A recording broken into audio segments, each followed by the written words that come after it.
नमस्कार साथियों, मेरा नाम है सुरेंद्र सिंह और आप देख रहे हैं एसएम न्यूज़। आज मैं आपको एक ऐसी घटना दिखाने जा रहा हूं जिसको सुनकर देखकर आपका मन भी विचलित हो जाएगा। वीडियो को ज़्यादा से ज़्यादा शेयर कर दीजिएगा। एक बेटी का सवाल है यहाँ पर, और बेटी का सवाल ये है कि प्रयागराज के अंदर महाकुंभ चल रहा है और वहाँ पर महाकुंभ के अंदर सोशल मीडिया पर आपने देखा होगा। पहले मैं खबर को थोड़ा और विस्तार से बता दूँ। जो खबर मेरे हाथ में है वो मैं आपको बता दूँ कि एक दैनिक भास्कर की खबर है, और दैनिक भास्कर की खबर के अनुसार आगरा के गांव में डौकी के रहने वाले संदीप सिंह पेठा कारोबारी हैं। पति सीमा हाउसवाइफ हैं। रीमा ने बताया कि दो बेटियां गौरी और प्राची हैं। बड़ी बेटी राखी है जो 13 साल की है। स्प्रिंगफील्ड इंटर कॉलेज में कक्षा 9वीं की छात्रा है। गुरु की सेवा में करीब 4 साल से जुड़े हुए हैं। जूना अखाड़े के महंत कौशल गिरी ने उनके मोहल्ले में भागवत कथा कराई और वो वहाँ पर पहुँचे, और 13 साल की लड़की का मन में आया कि मैं साध्वी बन जाऊं। अब समझिए कि जो वो लड़की अब गौरी बन गई हैं। इसी विषय पे हम लोग बात करेंगे, और इसी विषय पे हमारे साथ बात कर ले के समाज सुधारक हैं, समाज सेवी हैं, सुप्रीम कोर्ट के अधिवक्ता हैं, अर्थशास्त्री हैं, इतिहास का बहुत ज़्यादा ज्ञान रखते हैं। एडवोकेट सुरेश चंद्रा जी हमारे साथ हैं। सर, स्वागत है आपका हमारे चैनल में। बहुत बहुत मंगल कामनाएं आप सब लोगों के लिए जी।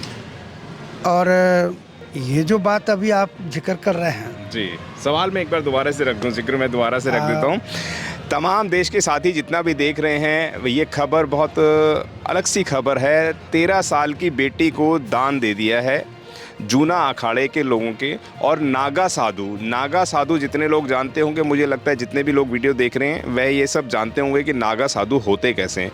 नागा साधु पूर्ण रूप से नंगे रहते हैं। सर्दियों में हो सकता है कुछ कपड़े पहन लेते हों, नहीं तो पूर्ण रूप से नंगे रहते हैं। इस तरीके के होते हैं नागा साधु। ऐसे नागा साधु को 13 साल की एक ऐसी बिटिया समर्पण कर दी है उसके माँ बाप ने, और तमाम लोग इस वीडियो पे चटकारे मार रहे हैं, तारीफ़ें कर रहे हैं कि सनातनियों की बहुत अच्छी वाहवाही करने लग रहे हैं। 13 साल की अबोध बच्ची जो अभी पूर्ण रूप से बालिग भी नहीं हुई है। संविधान भी ये कहता है कि 18 साल के बच्चे ही बालिग होते हैं, यानी कि वह मानसिक तौर से सोचने, समझने और शारीरिक रूप से मजबूत हो पाते हैं। तो 13 साल की बच्ची को इस तरीके से एक नागा साधुओं के हाथ में दे देना कहाँ तक सही है? सर, क्या कहेंगे इस खबर को? इस खबर को किस नज़र से आप देखते हैं? और तमाम सोशल मीडिया बड़े चटकारे मारते हुए इस वीडियो को दिखा रहा है कि सनातनियों का बढ़ गया। क्या मतलब का उनका इतिहास बढ़ रहा है? बेटियां को इस तरीके से दान देना, क्या वाकई में आप अपनी बेटी को दान दे सकते हैं? ये जितने भी लोग देख रहे हैं, ये सवाल उनसे भी बनता है, क्या आप अपनी बेटी को किसी नागा साधु के हाथ में दे सकते हैं? सर, इस खबर को किस नज़र से आप देखते हैं? देखिएगा, मैं तो इस सवाल पर जी इतना स्वयं में विचलित और सोचने को मजबूर हूँ कि मैं तो यही कहना भूल गया कि आपके चैनल के माध्यम से आपके सभी दर्शकों को जी। जो इस देश की परंपरा है, चूँकि 2025 का पहला ही दूसरा हफ्ता समझिएगा, तो उसमें भाई वैसे तो मैं ऐसा मानता हूँ कि हमारे समाज के लिए कहाँ नई साल है, कहाँ नई कोई रात है, कहाँ कोई नई सुबह है। क्योंकि मेरे समाज का तो आदमी 2 वक्त की रोटी के लिए सुबह पहली सूरज की किरण निकलते ही लेबर चौक की तरफ दौड़ता है। लेकिन फिर भी एक भाईचारा बनाने का माहौल मिलता है, तो उस माहौल को, भाईचारा बनाने के माहौल को वो लोग स्वीकार करें। आपके चैनल के माध्यम से चाहे उसे शुभकामना समझें, मंगल कामना समझें, उस तरह का आपके चैनल के दर्शकों के लिए और आप लोगों के लिए भी मैं ये अपनी मंगल कामना करता हूँ। लेकिन जहाँ तक ये जो आपने ये मेरे से सवाल किया है, तो जो वो बात तो कहीं सही नहीं हो रही है कि जो 1925 में जो ब्राह्मणिकल सिस्टम का आधार है आरएसएस का, तो वो पूरी अपनी परिपक्वता पर तो नहीं जा रहा है। नहीं तो ये बात सत्य है कि मनोविज्ञान के अनुसार 12-13 साल का बिटिया और 14-15 साल का बेटा मनोविज्ञान के अनुसार संतान उत्पत्ति के योग्य हो जाते हैं। लेकिन यहाँ तो वो भी कंसेप्ट नहीं है। यहाँ तो जब मैं नागा साधुओं की ज़िंदगी को पढ़ता हूँ, देखता हूँ, तो वहाँ यही सोचने पे मजबूर होता हूँ कि जब ये लोग इस तरह से रहते हैं कि उनको तन बदन को कोई कपड़ा ना चाहिए, कोई जो सौंदर्य साधन है वो नहीं चाहिए, तो फिर किसी बहन बेटी कल को चल कर के जब उम्र वो हासिल करेगी तो एक महिला, उनके अखाड़े में तो कोई ज़रूरत ही नहीं है इस चीज़ की। तो फिर इसका मतलब क्या है कि वो ब्राह्मणिकल सिस्टम की कंसेप्ट को पूरा करना है, नहीं तो ये अपने आप में एक अपराध है। और उस अपराध के लिए ठीक है रिट दायर की है, किन्हीं साथी ने, वो विद्वान हैं और पुण्य के भागी हैं। वैसे तो मैं ऐसा कहता हूँ कि धर्म की आड़ में ही पाप छिप सकता है, अन्यथा तो उसके लिए कहीं कोई जगह नहीं है। तो ये लोग जितने भी लोग लगे हैं, और जगह भी देखी है आपने, प्रयागराज, इलाहाबाद, कुंभ का मेला, अरे वहाँ तो धर्म की बात होनी चाहिए।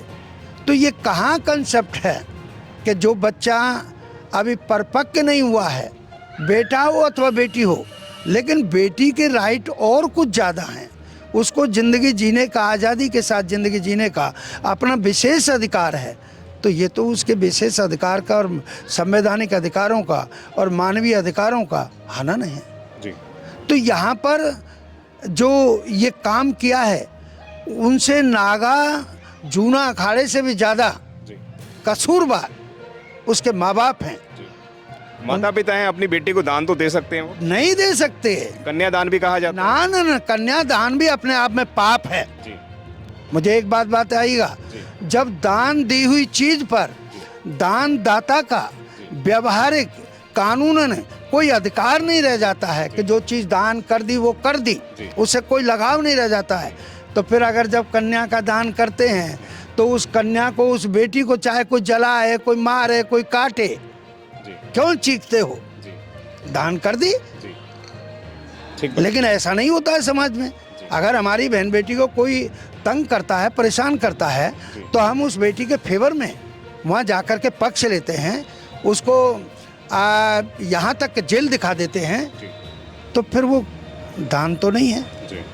इसका मतलब हुआ कि कन्यादान भी अपने आप में असंवैधानिक है। मतलब इस तरीके की जो बच्ची है जो अभी पूर्ण रूप से परिपक्व भी नहीं हुई है, ये तो दान नहीं दे सकते। ये तो सरासर अपराध है जी। सरासर अपराध है जी। और इसमें मान लीजिए वो होते कौन है माँ बाप भी, माँ की कोख से कोई भी बच्चा पैदा होता है, बेटा हो बेटी हो, वे बच्चा लोग न ये जानते हैं कि ये राजनीतिक पार्टी है, न ये जानते हैं कि धार्मिक रास्ता है, न ये जानते हैं कि अपराध है, न ये जानते हैं कि बहुत अच्छा काम है। जैसा उसको संस्कार मिलता है वैसी प्रतिछाया उसके चरित्र पर पड़ती है। तो इसका मतलब हुआ कि उस बेटी के राखी के जो माँ बाप हैं वो ज़्यादा गुनाहगार हैं, उनके खिलाफ FIR लॉन्च होनी चाहिए और यथासंभव वो काम चल भी रहा है, क्योंकि वो बताएं कहीं ऐसा तो नहीं है। मैं इस बात को भी स्वीकारता हूँ एक कानूनविद होने के नाते कि भाई उसके माँ बाप पर ये कोई दबाव हो, जो मनवादी लोग हैं उनका दबाव हो, अथवा कहीं सेल आउट का मामला तो नहीं है। मैं सोशल मीडिया पे भी मैं बड़ा तीखा बात कर रहा हूँ आपसे, और जो दर्शक हैं, श्रोता हैं, वो सुने कि जिस चीज़ पे मेरा कोई अधिकार नहीं है उस चीज़ को मैं कैसे दान कर दूँ। संवैधानिक तौर पर तो वो अपनी ज़िंदगी जिएगा, चाहे कल को वो मुसलमान बने, चाहे हिंदू रहे, चाहे सिख बने, चाहे बौद्ध बने, चाहे पारसी बने, चाहे यहूदी बने, कुछ भी बने, जो विचारधारा उसको पसंद आएगी वो कम से कम अपनी विचारधारा का मालिक तो बनेगा। तो वो बिटिया भी अपनी विचारधारा की मालिक है, लेकिन उस पर ये कंसेप्ट थोपी गई है। और यहाँ बिल्कुल स्पष्ट है मेरी बात कि उनके माँ बाप को जैसे हम लोग निष्पक्ष भाव से जांच कराते हैं, उसी तरीके से इन्वेस्टिगेशन टीम बिठा करके इन्वेस्टिगेट किया जाए, और कहीं पर भी पुलिस स्टेशन और जो SIT बनाते हैं और जो बहुत सारी टीमें बनाते हैं जांच के लिए, उस टीमों के माध्यम से इसको जांच कराएं। उस बेटी को भी बिना किसी डर के माहौल से बचा करके अलग उसकी जांच की जाए, उसका बयान लिया जाए, तो सारी पोल पट्टी उनकी खुल जाएगी। बताया जा रहा है कि उसका पिंडदान भी होना है। पिंडदान मतलब कि आदमी मर जाता है तो उसके बाद पिंडदान होता है, लेकिन इसके अंदर 19 तारीख को पिंडदान भी किया जाएगा। मतलब माता पिता उसका जीवित के अंदर ही पिंडदान करने वाले हैं लड़की का।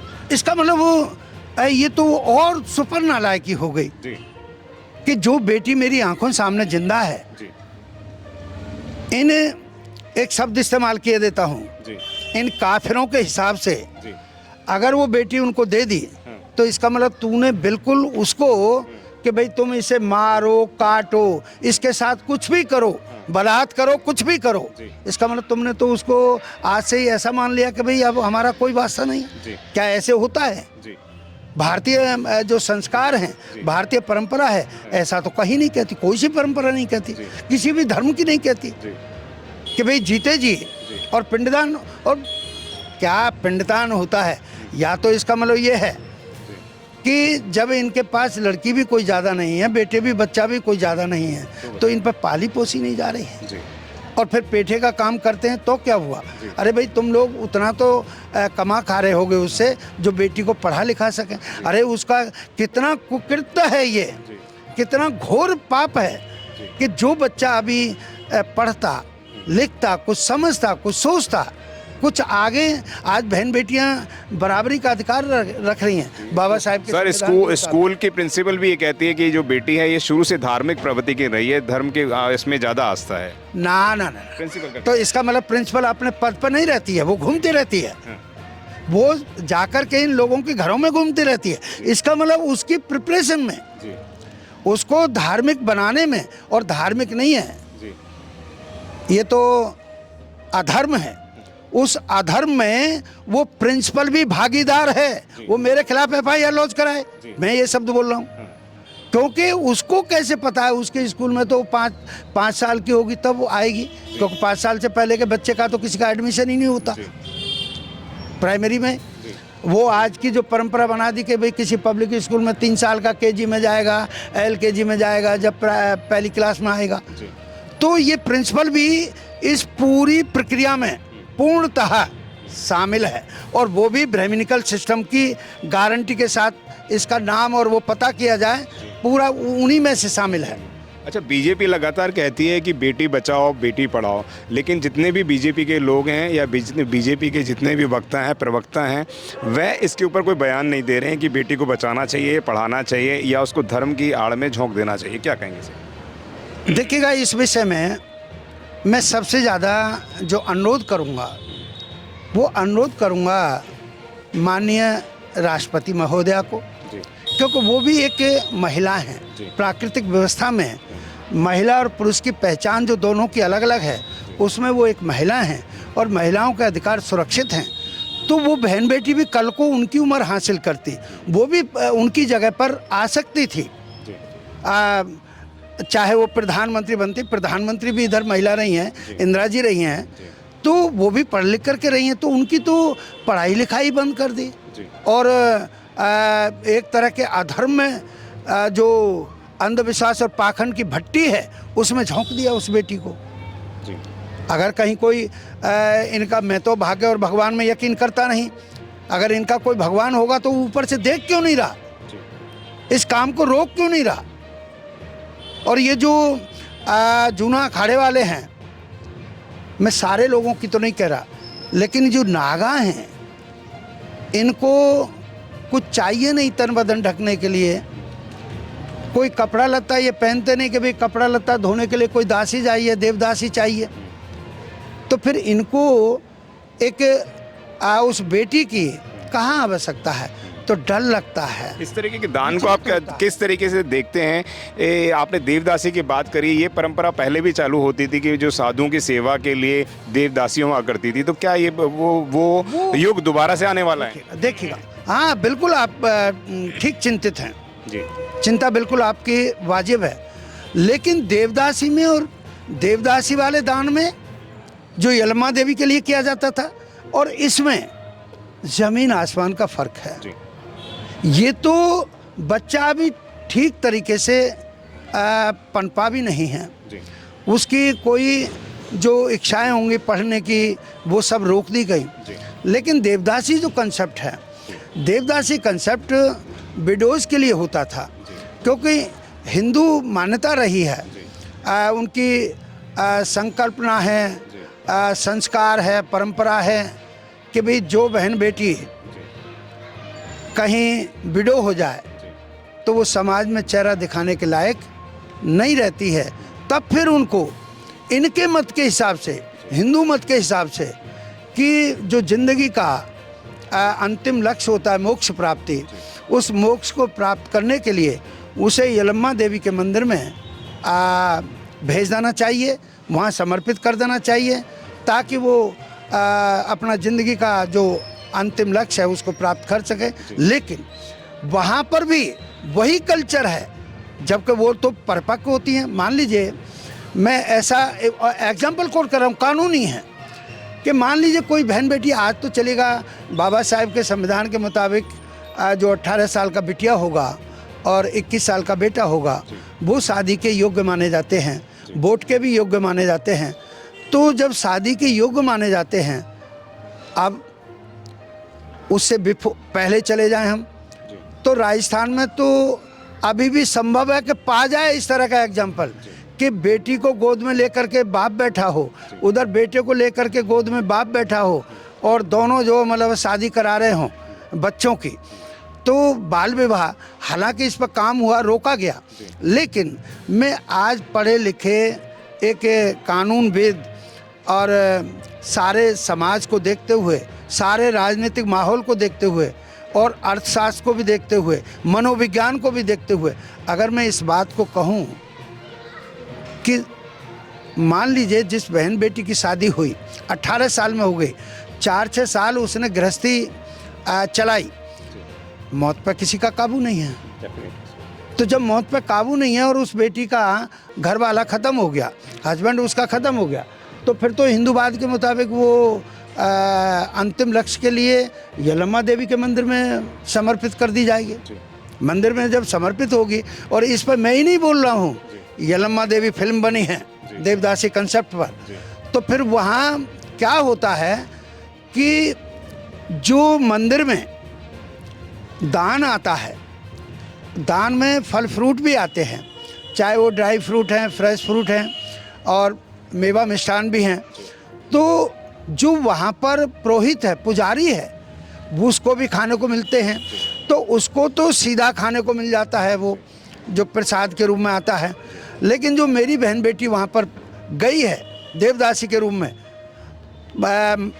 इन परंपराओं के हिसाब से, तो उस बेटी को तो घर में भी नहीं मिला खाने को, तो वहाँ उसको भले ही झूठा मिला, लेकिन जो मिला खाने को, उससे भी उसके शरीर में एनर्जी मिली, ऊर्जावान हुई।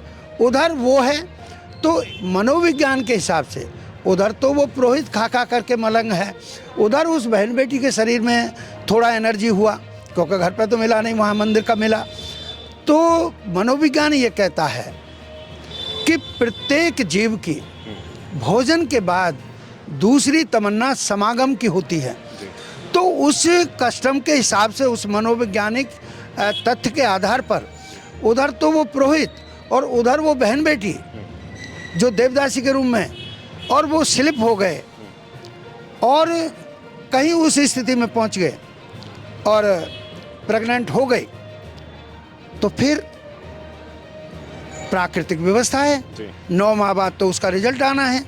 तो जब 9 महीने के बाद जब रिजल्ट आता है, 9 महीने तक उस महिला को, बहन बेटी को, वो मंदिर के प्रीमिसेस में नहीं आने देते हैं, और जो सर्वेंट क्वार्टर की तरफ पीछे होते हैं वहाँ रखते हैं, ताकि उनके मंदिर की पोल पट्टी ना खुले। ये तो बहुत बढ़िया बात है। दैनिक भास्कर वालों ने, चाहे तमाम टेलीविजन दिखा रहे हैं, तो वो उनके अपने मकसद हो सकते हैं, लेकिन हमको तो ये बात बड़ा अजीबोगरीब है। तो फिर उधर जब वो रिजल्ट आता है, बच्चा पैदा होता है, तब ये फिर वही लोग मंदिर में चीखते चिल्लाते हैं कि ओ हो, हरि का बंदा है, हरिजन है। तो यहाँ क्यों न सवाल होगा कि उस बहन बेटी के साथ भी बदसलूकी न होगी, इनको जरूरत कहाँ है। तो ये मामला जो उत्तर प्रदेश सरकार है, योगी जी हैं, बीजेपी का वो जो कोटेशन है जो अभी आपने बेटी बचाओ बेटी पढ़ाओ, तो ना तो वो बेटी बच पा रही है ना बेटी पढ़ पा रही है। तो उनका अनुशासन प्रशासन है, उनकी सरकार चल रही है, तो योगी जी को सीधा दखल दे करके उन नागा साधुओं से या जूने अखाड़े वालों से उस बेटी को, उन उसके जो माँ बाप हैं उन काफिरों को भी न सुपुर्द करके, सरकार का बहुत बड़ा कोष है, उस कोष से खजाना है, उस कोष से उसको पाले पोसे, उसको शिक्षा दीक्षा दिलाएं और उसको महानता की तरफ ले जाएं, तब तो कहीं जा कर के योगी सरकार का जो उद्देश्य है वो पूरा हो पाएगा। नहीं तो फिर ठीक है, ये जो एक डर है 2025 में। आपने बातों में संविधान की बात करी कि संवैधानिक रूप से इस तरीके का कोई कार्य नहीं कर सकता है, कोई भी अपनी बेटी को या बेटे को इस तरीके से इसके हैंडओवर सपुर्द नहीं कर सकता। 18 साल का बच्चा होने के बाद वो मेंटली तौर से परिपक्व हो पाता है और वह अपने खुद के डिसीजन ले सकता है, लेकिन उससे पहले ऐसा कोई कार्य कर नहीं सकता है। लेकिन जो संविधान बचाओ बार बार जो पार्टियां नारा लगाया करती हैं, चाहे वो कांग्रेस हो गई, चाहे समाजवादी हो गई, लेकिन संविधान के अंदर आज संविधान की धज्जियां उड़ाई जा रही हैं। एक लड़की को इस तरीके से पुजारियों को, नागा साधुओं को दिया जा रहा है, लेकिन संविधान बचाने वाले इसमें कोई आवाज़ नहीं उठा रहे। क्या कहेंगे सर? देखिएगा, एक कॉमर्शियल चैनल है जी, उस पर था मैं, तो मैंने 6 दिसंबर 1992 वाली घटना को जिक्र किया कि भाई किसी पुरोहित ने कोई डेट पत्रा में निकाली थी क्या कि 6 दिसंबर को बाबरी मस्जिद तोड़ी जाएगी। हालांकि वो मुद्दा यहाँ नहीं है, लेकिन मुद्दा क्या है जो मैं कहना चाहता हूँ कि जब 6 दिसंबर को वो हो गया तो ऐसे ही नहीं है, उसके पीछे भी सोच थी। क्या सोच थी कि भाई ए अम्बेडकर, 6 दिसंबर 1956 को तुम तो मरे ही थे, आज 6 दिसंबर 1992 को हम तुम्हारे संविधान को भी मार दे रहे हैं। तो उस जो पत्रकार महोदय थे उन्होंने कहा, चंद्रा जी फिर तो इसका मतलब हुआ कि संविधान की मौत कई बार होगी देश में। मैंने कि हाँ हो रहा है। उन्होंने कई एग्जाम्पल कोट किए, मैंने कहा ये भी तो खंडन है।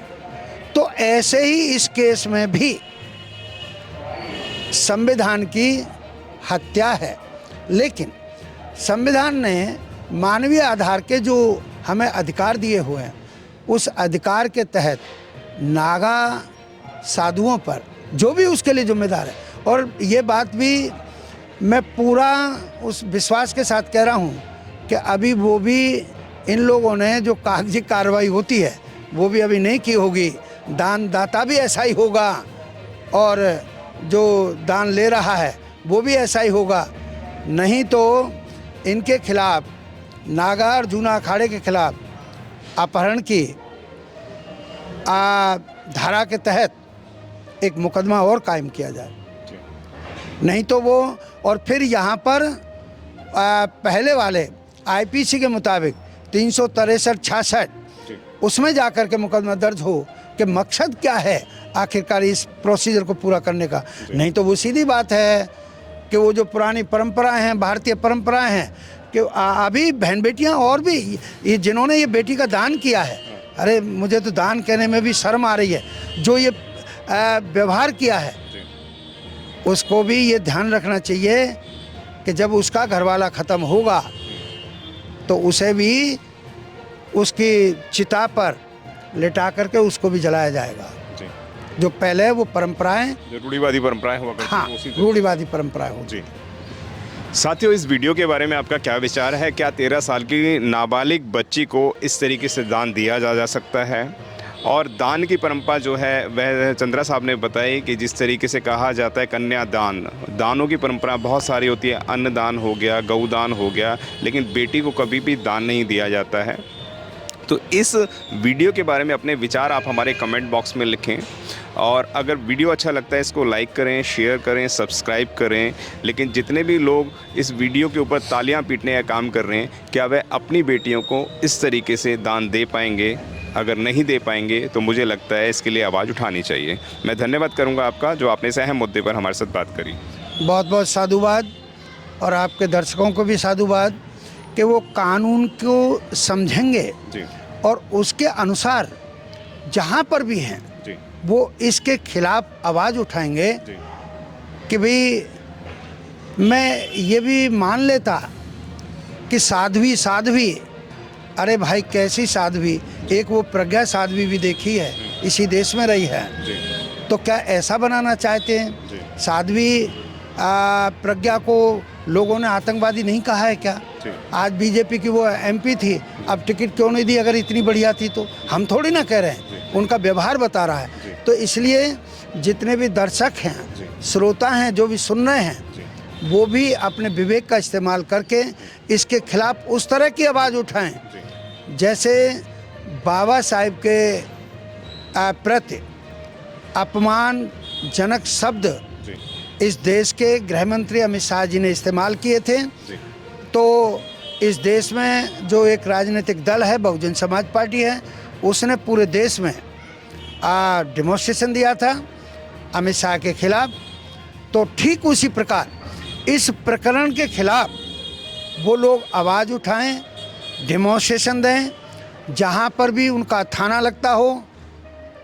भाई आज इन्होंने ही तो परंपरा की है कि दिल्ली में अगर कोई मान लीजिए बात होती है तो एफआईआर वहाँ आसाम में कटवाते हैं। तो जहाँ पर भी आपका न्यायिक क्षेत्र लगता है, न्याय कोर्ट हैं और हाई कोर्ट हैं, और हाई कोर्ट को भी अगर कोई डरपोक भी मेरी बात सुन रहा हो तो आज भी हाई कोर्ट और सुप्रीम कोर्ट, अब पोस्ट कार्ड तो मुझे नज़र नहीं आते हैं, लेकिन अगर पोस्ट कार्ड पर बिना नाम के और बिना किसी पोस्टल एड्रेस के भी अगर ये समस्या लिख कर के भेज दी तो आज के जो कोर्ट हैं उस पर संज्ञान लेते हैं और पूरा इन्वेस्टिगेट कराते हैं।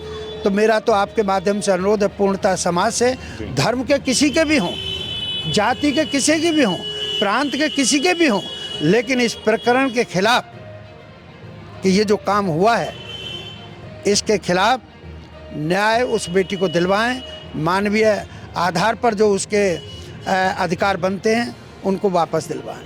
धन्यवाद सर। जिसका आपको था बेसब्री से इंतज़ार, बहुजन समाज का ऐतिहासिक कैलेंडर 2025 अब आपके बीच आ गया है। आप अपना कैलेंडर आज ही बुक करवाएं। आप मुझे मेरे नंबर पर कॉल कर सकते हैं या अपना कैलेंडर बुक कराने के लिए मुझे व्हाट्सअप भी कर सकते हैं। मेरा नंबर है 9910886670। आप मुझे अभी कॉल करके अपना कैलेंडर बुक करा सकते हैं।